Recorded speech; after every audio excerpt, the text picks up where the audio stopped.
최근 뉴스에서 반도체 산업에 대한 높은 관심과 투자가 이뤄지고 있습니다.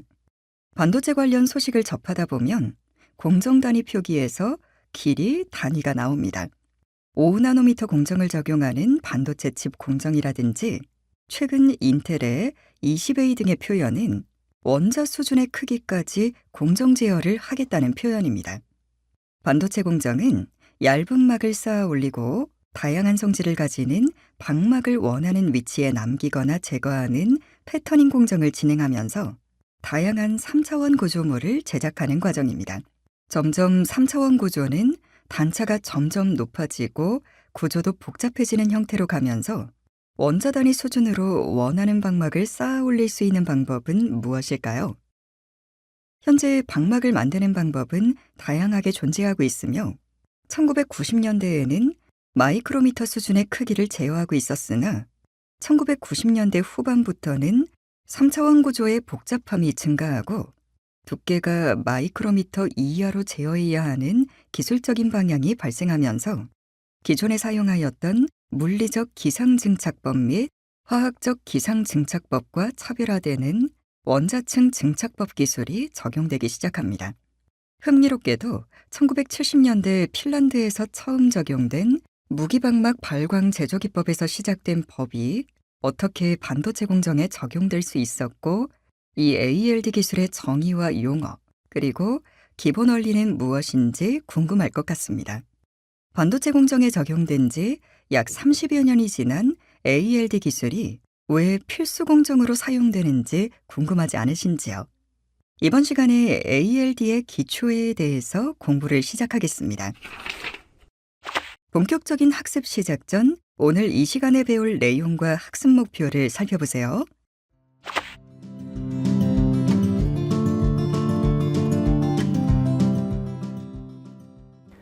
안녕하십니까. 금일 강의는 기초 과목으로 ALD 원자층 증착법 기초 공정에 대해서 설명드리도록 하겠습니다. 저는 한양대 신소재공학부의 박진성이라고 합니다. 먼저 ALD라고 하면 현재 반도체, 태양전지, 그 다음에 디스플레이 많은 부분에서 쓰이고 있는 방막 공정입니다. PVD라고 하는 공정에 대해서 들어보셨을 거예요. ALD 말고도 PVD는 피지컬 베이퍼 데포션, 물리 기상 증착법. 뒤에 또 말씀드리겠지만 CVD, 그 다음에 ALD 이런 이제 방막 증착법들이 다양하게 있습니다. 먼저 이 각각의 방막 증착법들의 기본적인 원리를 이해하고 비교를 한 후에 ALD에 대한 차별성, 그 다음에 독특한 특징, 그리고 공정할 때의 기존과 다른 점들이 무엇인지에 대해서 설명드리려고 합니다.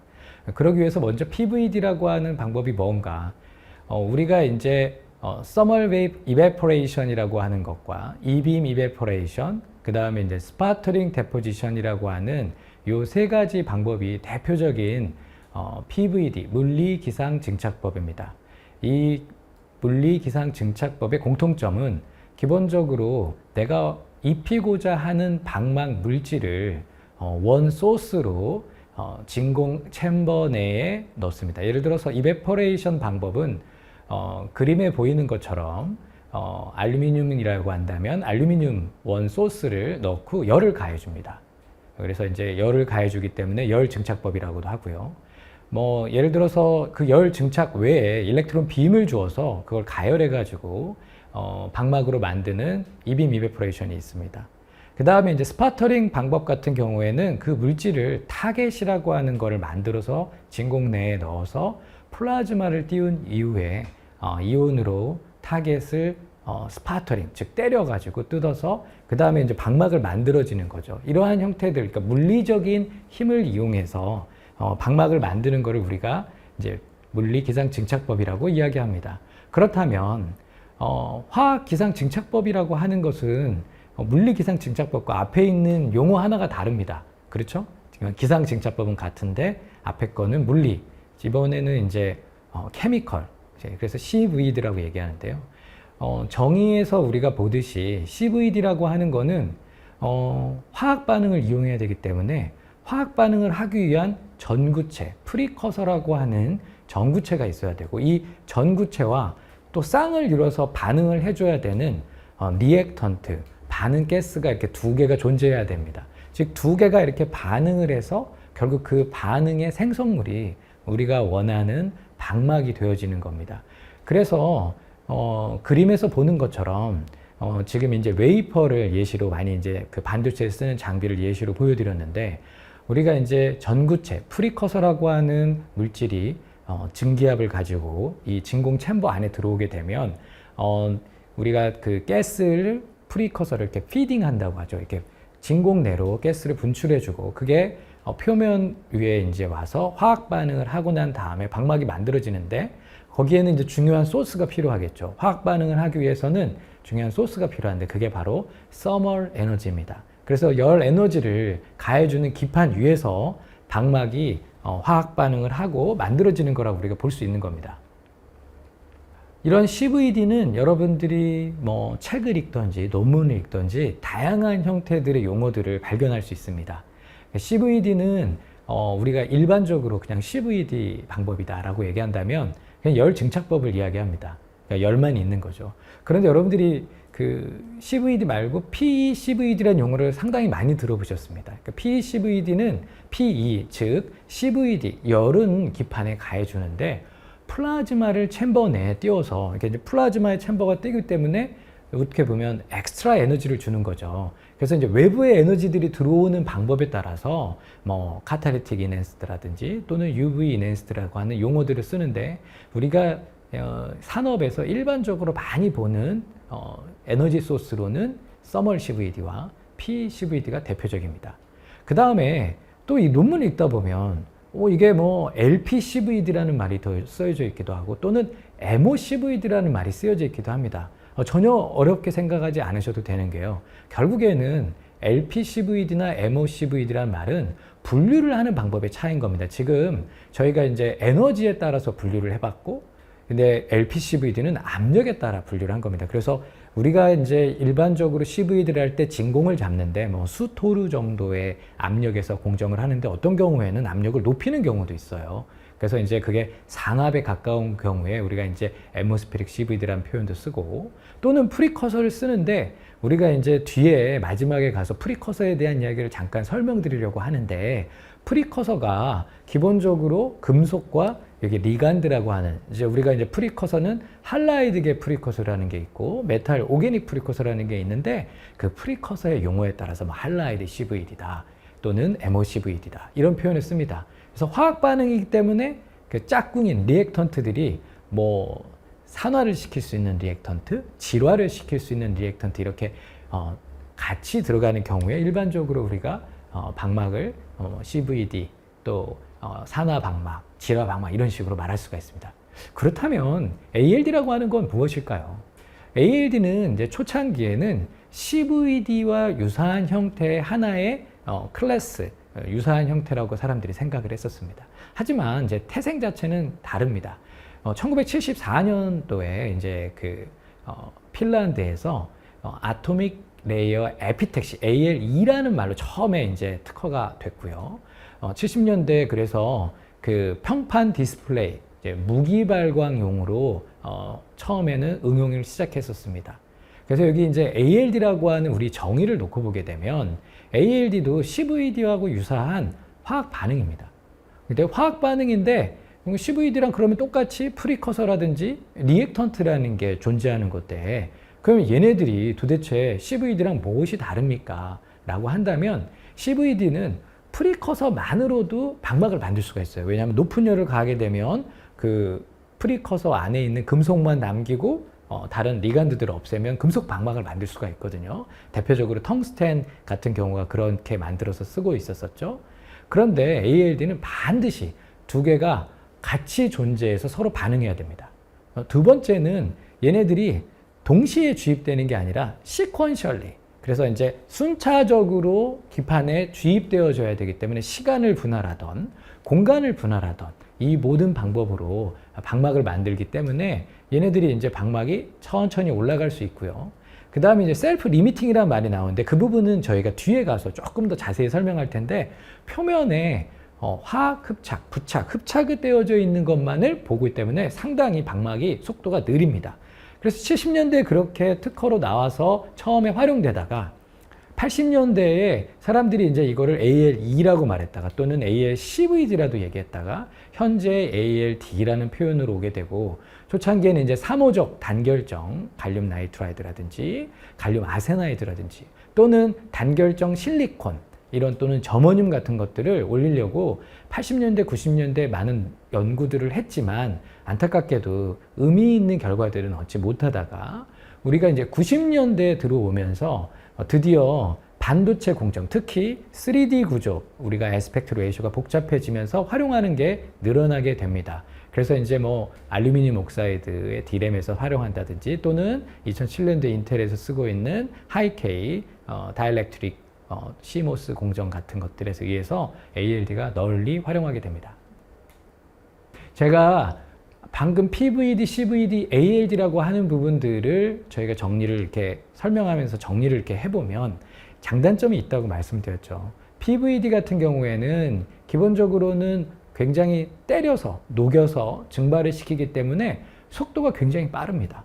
하지만 지금 현재 반도체 공정 입장에서는 여러분들도 요즘에 뭐 3나노 게이트 올 어라운드라는 얘기도 들어보셨고 굉장히 뭐 244단 뭐 이런 식으로 굉장히 높은 단수, 즉 구조가 나노 레벨에서 복잡해지다 보니 PVD 방식으로는 그러한 도포성, 그러니까 3D 단차가 있는 곳에 어려워지는 부분이 늘어나게 되고요. CVD 역시도 상대적으로 빠른 속도임에도 불구하고 두께를 정확하게 그 다음에 구조가 복잡한 데에서 우리가 도포성이 높게 우수하게 커버리지를 갖는 게 어려워지게 됩니다. 그러니까 이러한 부분들을 ALD가 극복할 수 있기 때문에 사람들이 이제 ALD에 대한 관심이 늘어나는 거죠. 그렇다면 ALD가 어떻게 이렇게 표면이 복잡한 구조를 갖고 있다 하더라도 우리가 깔끔하고 정확하게 두께를 제어할 수 있을까요? 벌써 이제 용어에서 아토믹이라는 말이 나옵니다. 원자층 증착법이라고 말을 하는데 많은 분들이 물어보세요. 그러면 원자층으로 증착되어지는 겁니까? 자, 우리가 이제 지금 그림을 살펴보게 되면 기판이 있습니다. 제가 이제 기판 모양을 약간 이제 트렌치 모양처럼 이렇게 이제 상부와 하부, 옆면 이렇게 모양이 있는 약간 그 깊이가 있는 모양으로 만들었는데 예를 들어서 대표적으로 알루미늄 옥사이드라고 하는 ALD 공정이 일반적으로 많이 활용되어지는데 기판에 이 알루미늄 옥사이드를 만들기 위해서 트리메틸 알루미늄, TMA라는 걸 이렇게 뿌려주게 되면 표면에 이 알루미늄 옥사이드 전구체가 와서 흡착을 하게 됩니다. 그런데 뭐 많이 들어갈 수도 있죠. 그래서 우리가 퍼지라는 공정을 통해 가지고 이 잉여에 있는 흡착을 표면에 붙어 있는 거 말고 나머지 전구체들은 빠져나가게 해주는, 그래서 이제 표면에 흡착이 되어져 있는 것만 남습니다. 그러면 이렇게 표면에 흡착되어져 있는 상태에서 아까 얘기했죠. 우리가 프리커서가 있으면 반응해주는 친구가 있어야 된다고 했으니까 그 반응해주는 리액턴트를 그 두 번째에 넣습니다. 그러면 이제 대표적으로 물을, 옥사이드를 만들기 위해서 산화제 역할하는 물을 넣어줬더니 그 표면에 붙어있던 TMA들이 물과 반응해가지고 알루미늄 옥사이드로 화학 반응이 일어나게 됩니다. 이렇게 하나의 루프, 이런 하나의 사이클, 그래서 ALD에서는 PVD, CVD와 다르게 성장 속도를 이야기할 때에 우리는 보통 PVD, CVD는 분당 얼마의 속도로 올라갑니다라고 얘기하지만 ALD는 하나의 사이클당 얼마의 속도로 올라갑니다라고 표현합니다. 우리가 그걸 나중에 이제 GPC라고 용어를 설명드리겠지만 Growth per Cycle, 사이클당 얼마나 성장되어지나. 그래서 이제 이러한 하나의 사이클을 돌릴 때 제일 중요한 게 그러면 내가 만약에 프리커서라든지 물을 많이 넣으면, 시간을 많이 줘서 많이 넣게 되면 얘네들이 더 많이 올라가는 거 아닌가요? 아닙니다. 그 시간에 따라서 표면에 붙는 양은 제한이 되어 있습니다. 즉 우리가 원하는 흡착은 화학 흡착, 케미소프션이기 때문에 이러한 케미소프션만 남겨놓고 퍼지를 하게 되면 표면에는 아주 적은 양만 남게 되는 거죠. 저희가 이러한 형태들의 예시로 다음에 우리 애니메이션을 한번 보시면 도움이 될 것 같습니다. 그림을 보게 되면 이제 굉장히 그 장비에 지금 그 ALD 장비의 내부 구조가 나오고 있고 두 개가 지금 캐니스터라고 하는 그 하프늄 클로라이드와 물이라는 게 이렇게 이제 달려져 있는 장비 그림이 되어져 있고요. 단순한 이제 열만 주어져서 화학 반응하는 ALD에 대한 장비 단면 지금 구조를 보여주고 있습니다. 지금 이제 그 녹색과 빨간색으로 되어져 있는 부분이 쉽게 생각해 보면 테트라클로라이드 하프늄, 그러니까 하프늄 전구체고 되고 하나는 이제 물이 들어가 있는 거라고 되죠. 지금 이제 챔버에 해프늄 클로라이드 가스가 지금 주입됐습니다. 해프늄 클로라이드는 좀 증기압이 좋거든요. 그래서 얘가 진공리에 들어가서 지금 이 안에 이렇게 이제 지금 표면 위에 있는 기판 표면에 해프늄 테트라클로라이드가 올라오면서 클로린 일부분이 표면에 흡착을 하면서 떨어져 나가고 반응하지 않는 클로린이 표면에 저렇게 남아있게 됩니다. 그러면 이제 이 표면이 남고 저희가 무슨 공정이 이게 첫 번째 주입 공정이고 퍼즐을 하게 되면 잉여에 있던 부분들은 어떻게 될까요? 날아가서 표면에 있는 화학 흡착만 남겨놓는 거죠. 자, 그 다음에 지금 들어오는 게 화학 반응을 하기 위한 물입니다. 이제 물이 들어와서 이 클로린이라고 하는 프리커서 옆에 붙어있던 리간드들과 반응을 하고 옥시전은 남겨두고 그 다음에 우리가 클로린과 H가 만든 HCl이 빠져나가게 되면 표면에는 하프늄 옥사이드만 남겠죠. 그래서 이러한 사이클을 아까 말했던 것처럼 한 사이클, 두 사이클 이렇게 반복하게 되면 지금 하나씩 올라가는 게 되어지고 이게 이제 어떠한 원자 단위의 속도로 올라가면서 우리가 방막이 만들어지는 겁니다.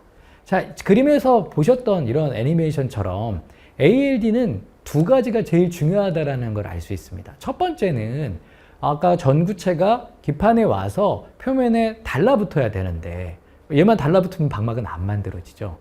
그렇기 때문에 짝꿍이 있어야 됩니다. 그래서 우리가 complementary reaction, 상호 보완 반응이라고 얘기합니다. 그래서 ALD는 반드시 이렇게 쌍을 이루어서 화학 반응을 한다. 근데 여기 제가 써놓았던 문장에 thermal decomposition이라는 표현이 있어요. without이니까 열분해는 되지 않아야 된다는 거죠. 이게 무슨 얘기냐면 ALD와 CVD의 첫 번째 가장 큰 차이점인데 CVD는 프리커서가 와서 높은 열 때문에 분해가 돼도 전혀 상관이 없습니다. 우리가 원하는 거는 원하는 목적의 방막, 산화나 질화를 만들면 되니까요. 하지만 원리적으로 ALD는 표면에 와서 흡착을 해야 되기 때문에 얘네들이 스스로 다 분해가 되어져서는 안 됩니다. 그러면 CVD 형태가 되겠죠? 그렇기 때문에 이 프리커서 또는 반응하려고 하는 리액턴트는 절대로 열적으로 다 분해가 되어져서는 안 됩니다. 그러면서 이제 반복을 하게 됩니다. 두 번째, 셀프 리미팅 미케니즘이라는 게 중요한 말인데 자기 제어 반응이라는 표현입니다. 자기 제어라는 게 무슨 얘기냐면 방금 얘기했던 것처럼 열 분해가 되지 않으니까 여기에 프리커서든 리액턴트를 많은 양을 뿌리더라도 지금 표면에 와서 붙었던 양은 자기가 흡착할 수 있는 그 양 이상 붙지 않습니다. 그리고 나머지 부분들은 아까 뭐였죠? 퍼지라는 공정을 통해서 챔버 내에서 빠져나간다고 얘기를 드렸었죠. 그렇기 때문에 우리가 아무리 많은 양을 넣다 하더라도 성장이 더 이상 그 양에 비례해서 올라가지 않고 포화가 되게 됩니다. 그래서 이러한 부분에서 지금 교수님이 화학 흡착 얘기했는데 흡착? 저 처음 듣는데요. 그렇죠. 흡착이라는 게 익숙하지 않으실 수도 있어요. 그러니까 흡착이라고 하는 건 여러분들이 쉽게 생각하면 분무기가 있어요. 우리 분무기를 유리에다가 물을 막 뿌리면 어떻게 되죠? 그 물 분자라고 하는 게 유리에 붙은 다음에 떨어지나요? 떨어지지 않습니다. 우리가 이제 이거를 일반적으로는 물리적으로 흡착돼서 반데르발스 포스라고 해서 이렇게 붙어 있는데 그걸 우리가 물리흡착이라고 합니다. 그런데 예를 들어서 그 유리가 가열이 되고 있다고 생각합시다. 예를 들어서 150도 또는 200도로 가열되어 있는데 여러분들이 분무기로 물을 뿌리면 어떻게 되죠? 그러면 그 물들 분자들이 표면에 와서 붙다가 더 많은 잉여의 분자들은 그 열을 받아서 증발을 해서 떨어져 나가게 됩니다. 지금 흡착이라고 하는 부분의 첫 번째 ALD에서 얘네들이 물 분자가 분해가 되지 않는다면 표면에 와서 붙는 거는 두 종류가 생기게 됩니다. 기판에 첫 번째로 붙는 우리가 말하는 화학 흡착, 그러니까 케미소션이라고 말하는 게 생기는 거고요.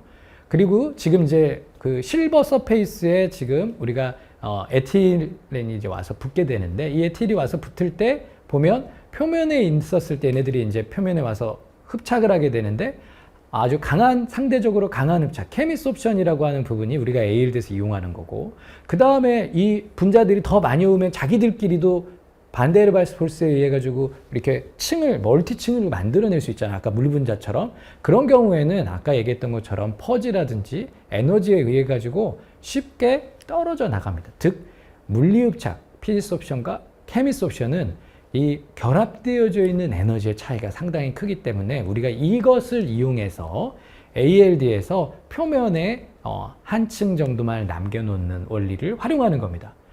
그래도 조금 이해가 좀 안 된다. 아까 보면 뭐 양을 많이 넣는다고 하는데 양을 뭐 많이 넣거나 또 떨어진다라는 게 무엇과 상관관계가 있을까? 우리가 이제 그 진공을 공부하다 보면 익스포저라는 말이 나오는데, 익스포저에서 제일 중요한 게 뭐냐면 압력과 시간입니다. 즉 높은 압력을 하게 되면 많은 양이 들어와서 표면에 충돌될 확률이 높으니까 많이 붙겠죠. 시간이 긴다고 하더라도 예를 들어서 많이 달라붙을 겁니다. 즉 흡착되어지는 거는 압력, 그다음 떨어지는 거는 온도의 상관관계를 갖고 속도가 나타나고요. 압력과 시간을 곱하게 되면 우리가 이제 그 서페이스 케미스트리에서 랑묘라는 단어를 쓰게 되는데, 일반적으로 이제 원 랑묘 한 층만 깔리는 게 지금 이제 우리가 압력 10-6승, 그 다음 시간 1초 정도를 붙였을 때 원 랑묘인데, 보통 ALD는 이게 수 랑묘 정도를 유지하면서 가져갈 수 있을 정도의 양을 만들어 준다고 하면 표면의 성장을 잘 만드는데, 일반적으로 그거보다 훨씬 많은 양을 저희가 넣고 만들게 됩니다. 물론 이거는 이제 흡착을 오게 되면 다 달라붙는 거는 아니니까요. 그러면 얘네들이 달라붙기는 하는 겁니까? 도대체 얘네들이 달라붙는다는 걸 우리가 어떻게 합니까? 그래서 사람들이 아까 우리가 사이클이라는 거를 말씀드렸는데, 한 사이클 한 사이클 하면 당연히 쌓아져 올라가면서 뭐가 바뀔까요? 당연히 질량, 무게가 변하게 됩니다.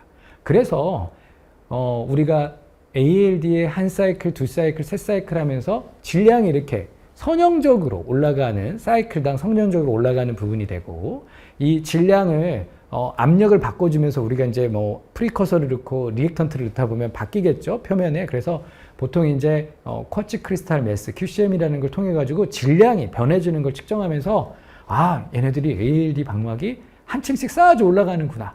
그런데 아까 얘기했던 게, 그럼 내가 많은 양을 넣어주는 경우, 시간을 길게 하든 압력을 길게 하면 얘네들도 그 양에 따라서 더 많이 성장해야 되는 거 아닙니까? 하지만 ALD 원리는 분해되지 않고 표면에만 달라붙고 화학 흡착만을 이용하니까, 우리가 아이디어란 ALD라고 한다고 하면 그 아무리 많은 양의 그 프리커서나 리액턴트를 넣어준다 하더라도 어떻게 되겠죠? 그 양은 고정이 됩니다. 특히 세츄레이션 된다고 얘기하죠. 포화곡선. 그래서 이상적인 ALD에서는 저렇게 포화곡선을 반드시 표현을 해서 보여줍니다. 내가 ALD가 됐다라고 하는. 하지만 이제 실험에 따라서는 우리가 이제 뭐 B, C, D, E, F, G와 같은 다양한 그런 커브들 모양을 나타내는데, 일반적으로는 이제 A와 같은 아이디어란 형태들을 나타내게 되고요. 이러한 형태들이 어떻게 되겠죠? 한 사이클, 두 사이클, 이렇게 사이클이 증가하면서 따라서 성장 속도 값은 사이클당 예를 들어서 1옹고스트롱이다 한다면 100사이클을 하게 되면 100옹고스트롱이 되는 거고, 50사이클을 한다고 하면 50옹고스트롱이 되는 겁니다. 자, 우리가 ALD는 이렇게 디지털적으로 사이클이라고 하는 숫자에 비례해서 우리가 1차 함수적으로 들어갑니다. 저 기울기가 바로 우리가 말했던 사이클당 올라갈 수 있는 양이 되는 거죠. 자, 이게 우리가 ALD에 쓰는 중요한 용어인 GPC라는 단어입니다. 성장 속도와 관련 있는 건데, Growth per Cycle.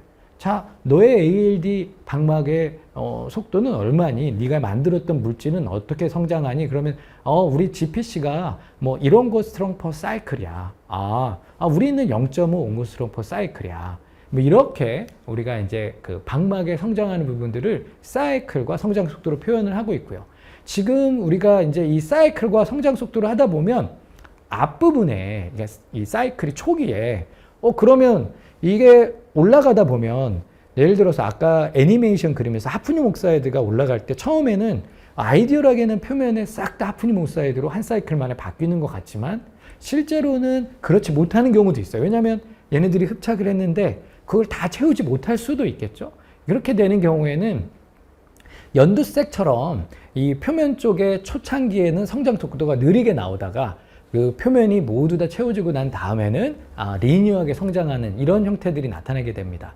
그래서 일반적으로는 리니어리티를 다 따라가지만 특정한 경우에는 그런 부분들, 우리가 이제 오늘 다룰 얘기는 아니고 고급 과정에서 볼 수 있겠지만 이렇게 표면에 그 차이에 따라서 성장 속도가 다른 걸 이용해서 요즘 이용하는 게 이제 에어리얼 셀렉티브 데포지션, 선택 성장이라고 하는 것들을 이용하는데 우리가 이제 그러한 부분들도 이 ALD의 기본적인 원리에서 시작되어졌다. ALD를 할 때 또 중요한 게 하나가 더 있습니다. GPC는 그러면 아까 얘기했던 성장 속도만 말하고 끝나는 겁니까? 아니죠. 우리가 ALD를 공정을 하게 되면 공정 온도의 바운더리라는 게 있어요. 그게 이제 ALD 프로세스 윈도우라는 겁니다. 지금 우리가 ALD 프로세스 윈도우는 물질마다 다 달라요. 어떤 경우에는 낮은 상온에서부터 고온까지 되는 것도 있고 어떤 경우에는 10도, 20도밖에 프로세스 윈도우가 안 나옵니다. 그럼 프로세스 윈도우는 뭐죠? 지금 GPC를 놓고 보면 GPC가 프로세스 윈도우에서는 뭐 그림에서 보게 되면 굉장히 이제 똑같은 값으로 나오는데 그 부분은 일반적인 경우고 뭐 당연히 예외 상황들은 많이 있습니다. 어떤 경우라고 한다면 그래서 온도가 높아지면서 열분해는 되지 않는데 프리커서가 잘 떨어져 가지고 성장 속도가 이렇게 감소하는, 온도가 높을수록, 또는 이 프리커서가 온도가 높다 보니까 분해가 돼 버렸어요. 그러면 CVD라고 했죠. 그러면 ALD 윈도우가 아닌 거죠. 또는 온도가 너무 낮아요. 그럼 화학 반응을 못 할 거 아니에요? 그래서 지금 그림에 나와 있는 것처럼 검은색 실선이 아주 전형적인 ALD의 온도에 따른 GPC 커브이고 거기에서 프로세스 윈도우라고 하는 부분은 아까 GPC가 유사한 존을 나타난 겁니다. 그러면 프리커서 컨덴세이션이라고 표현되어 있는 건 뭘까요? 성장 속도가 갑자기 높은데 이거는 프리커서나 또는 반응하는 리액턴트가 충분히 퍼지가 잘 안 돼서 남아있는 경우를 이야기합니다. 대표적으로 저런 경우에 이제 물이 많이 나타나는 건데요. 그래서 과거에 국외가 무슨 연구를 많이 했냐면 반응 온도를 좀 더 낮추면서 퀄리티를 좋게 할 수 있지 않을까. 그래서 온도를 낮으면서 리액턴트들을, 새로운 리액턴트, 그게 이제 우리가 플라즈마라든지 다른 라디칼들을 쓰는 연구들이 한 축이 있고요. 또 하나는 열분의 온도를 높이면 공정 온도를 높일 수 있겠네. 그래서 프리커서를 새롭게 디자인하는 미국과 유럽이라서 많이 하고 있는 이제 새로운 프리커서 연구들, 그래서 서멀 스테빌리티, 이런 두 가지의 트렌드가, 즉 온도가 낮은 쪽으로 가는 부분들의 성능 향상은 장비에 대한 포인트가 있을 거고, 우리가 공정 온도를 높이기 위한 상황은 프리커서를 새롭게 디자인해야 되는 부분이 차이가 있다고 보시면 됩니다. 그래서 정리해보면 ALD라고 하는 거는 이 사이클의 숫자를 가지고 시크니스가 아주 디지털적으로 올라가기 때문에 나노, 이븐 원자층 우리가 엉거스트롱 수준까지도 정밀 제어가 가능하다.